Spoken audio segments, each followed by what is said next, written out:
Here are 5 stupid things I've noticed about transphobia. It's rooted in lack of empathy. The most disheartening thing about transphobia is that it makes life so much more difficult for people who have things kinda rough already. As someone whose gender identity aligns with traditional social norms, I have no idea what it must feel like to live in a culture surrounded by people who view me as a freak or even a threat simply because my sense of who I am doesn't place me into a category that they are comfortable with. Transphobes will often say things like, "Why can't people just accept what they are?" And the thing is, that's exactly what trans people want others to do for them. Stop trying to dictate to them what their identity should be and just accept them as they are. It's exacerbated by ignorance and fear. My state of Maryland recently passed a law protecting transgender people from discrimination. The opposition to this law serves as a perfect example of the sort of hysteria that transgender people have to put up with on a daily basis. The opponents nicknamed the law the bathroom bill and warned people that it would protect the rights of men who wanted to use the ladies' room, thus allowing sexual predators easy access to girls at their most vulnerable. The facts that most transgender people are not sexual predators, and that logically the opponents of the so-called bathroom bill should have been just as concerned about the danger posed to little boys using the men's room by cisgender male sexual predators, but strangely weren't, didn't seem to make much of a difference. People with penises wanted to use the ladies' room, and that was gross and perverted.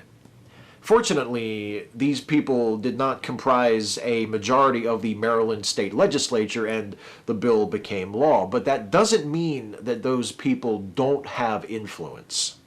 It pollutes otherwise progressive movements.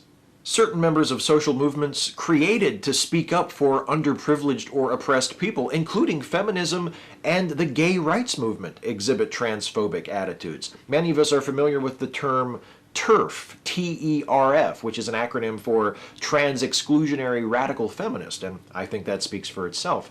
There's also an unfortunate strain of transphobia running through the gay rights movement, resulting in issues of specific interest to trans people either receiving less attention or being outright ignored. Though it wasn't the result of malice, I'm guilty of this myself. I've made numerous videos in support of gay rights and marriage equality and women's rights, but this is the first standalone video I've ever made about transgender rights. What did I think the T in LGBT stood for? It's a weapon of bigots and fundamentalists. Transphobia is one of the most effective instruments left in the bigots' toolbox.